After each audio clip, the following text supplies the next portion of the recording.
Assalamualaikum warahmatullahi wabarakatuh. Di dalam video ini kita akan menjelaskan tentang cara penerapan linear dan nonlinear dalam bidang ekonomi. Perkenalkan, saya Fatimah Putro. Nama saya Dalia. Nama saya Jasmine. Nama saya Andina Suci. Nama saya Sahir Lalu. Dan berikut penjelasannya. Penerapan fungsi linear dan fungsi non-linear di bidang ekonomi. Fungsi linear adalah suatu fungsi yang variabel bebasnya merupakan satu. Bentuk umum dari fungsi linear, y sama dengan fx adalah y sama dengan ax plus b. Dengan a dan b adalah konstanta, x adalah variabel bebas, dan y adalah variabel terikat menurut Van der Waals. Fungsi linear memiliki grafik yang berbentuk garis lurus sehingga sering juga disebut persamaan garis lurus menurut Andrew 2013. Fungsi linear merupakan fungsi yang paling sederhana karena hanya mempunyai satu variabel bebas dan berpangkat satu. Metode beri koordinat. Dalam metode beri koordinat, jika diketahui dua titik yaitu x2, y2, dan x1, y1, maka fungsi linear dapat dibentuk dengan menggunakan persamaan y min y1 dibagi y2 min y1 sama dengan x min x1 dibagi x2 min x1. Pengembangan dari persamaan satu diperoleh persamaan baru yang juga dapat digunakan untuk membentuk suatu fungsi linear. Persamaan tersebut dikenal dengan metode koordinat lereng, yaitu dengan rumus y min y1 sama dengan m dikali x min x1. Dengan m adalah lereng pengiringan atau gradien dari titik yang diperoleh dan dibagi antara dari koordinat dengan selisih aksis. Ditulis A sama dengan delta Y dibagi delta X sama dengan Y2 dikurangi Y1 dibagi X2 dikurangi X1. Selanjutnya, titik potong grafik garis lurus dari dua fungsi linear dapat ditentukan jika lereng garis yang satu tidak sama dengan lereng garis yang lain, atau pencarian titik potong tersebut biasanya dilakukan dengan metode eliminasi, substitusi, atau campuran. Kasus yang pertama. Pada minggu pertama, ada 6 boneka yang terjual dengan harga satuan 50.000. Pada minggu kedua, terjual kembali 12 boneka dengan harga satuan 20.000. Berdasarkan keadaan tersebut, tentukan fungsi permintaan dan kurva permintaannya. Tentukan pula berapa banyaknya boneka yang terjual dengan harganya 10.000 dan pada harga berapakah boneka tersebut terjual sebanyak 15 boneka. Penyelesaiannya. Diketahui I1 sama dengan 6, P1 sama dengan 50 dalam bentuk rupiah, Q2 sama dengan 12, P2 sama dengan 20. Sisanya QD, Q saat P 10.000, P saat Q 15, dan kurvanya. Penyelesaiannya dimasukin ke dalam rumus Q min Q1 per Q2 min Q1 sama dengan P min P1 per P2 min P1, yaitu Q min 6 per 12 min 6 sama dengan P min 50.000 per 20.000 min 50.000. Lanjut, P min 6 per 6 sama dengan P min 50.000 per min 30.000. Lanjut dikali silang, yaitu min 30.000 dikali Q min 6 sama dengan 6 dikali P min 50.000, yaitu Q min 6 sama dengan 6 per min 30.000 dikali P min 50.000. Q sama dengan 6 per min 30.000 dikali P min 50.000 ditambah 6 karena dia pindah ruas.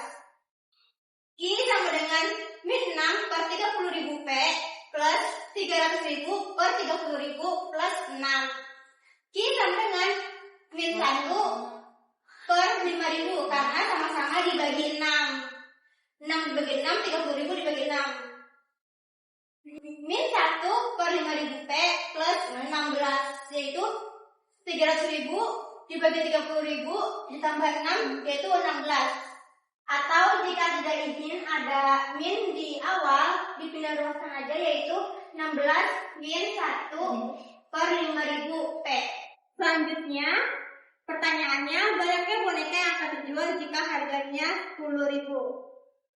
Kita masukin aja fungsi yang tadi kita udah dapat, yaitu Q sama dengan 16 min 1 per 5.000 P. Q sama dengan 16 min 1 per 5.000 dikali 10.000 karena sesuai Pengesalannya itu 10.000. Ditotalin hasilnya Ki sama dengan 14. Jadi banyaknya boneka yang terjual jika harga 10.000 yaitu 14 boneka. Pada harga berapakah boneka tersebut terjual sebanyak 15 boneka? Ki sama dengan 16 dikurang 1/5.000 Ki. 5 sama dengan 16 dikurang 1/5.000 Ki. 1/5.000 Ki sama dengan 16 dikurangi 15. 1/5.000 Ki sama dengan 1. Ki sama dengan 1 dikali 5.000. Jadi hasilnya adalah 5.000.